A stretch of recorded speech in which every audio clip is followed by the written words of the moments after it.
बिस्मिल्लाहिर्रहमानिर्रहीम। अस्सलामुअलैकुम। 94 न्यूज की खास खबरों के साथ मैं हूं ताहा। अब खबर शामिल करते हैं झेलम से।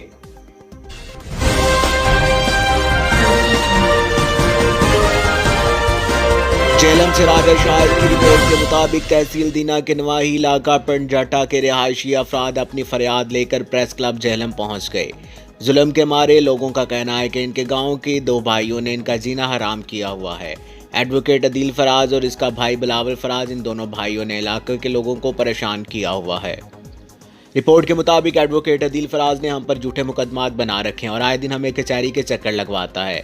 इसका भाई बिलावल फराज हमारे घरों पर हमले भी कर चुका है, जिसकी वजह से बच्चे और औरतों का घर से निकलना मुहाल है और खौफ की वजह से बच्चे स्कूल भी नहीं जाते। नवीद असलम ने गुफ्तगू करते हुए बताया कि हमने थाना दीना में इनके खिलाफ दरख्वास्त दी थी। थाने वालों ने जब हमें बुलाया तो दोनों भाई वहां पर मौजूद थे।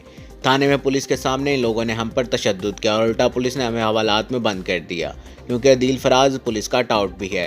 पुलिस इसके खिलाफ कोई कार्रवाई नहीं करती बल्कि इसका तहफ़्फ़ुज़ करती है और आए दिन हमें थाने बुलाकर ज़लील और रुस्वा किया जाता है। बिलावल फराज ने कहा कि हमें जान से मारने की भी धमकियां लगाई जा रही हैं। हम आला हुकाम से अपील करते हैं कि हमें तहफ़्फ़ुज़ फराहम किया जाए और उनके खिलाफ प्रेशर पा के मेरी ये सुलह हुई है।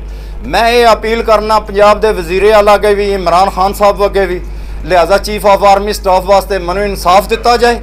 एक दूसरा ये पुलिस का सब तो वड्डा टाउट है जिहड़ी इन्हें मेरे खिलाफ जनाब मेरी खबर जनाब उस वजह तू आन के मेहरबानी करके सारे इंसाफ दिलाया जाए ताकि थाने अगर थाने वाले ही इंसाफ इस तरह कर लग पैन। अदील फराज नाल जेड़ा गैंग सी ओ बंदियां नूं जाणदे हो।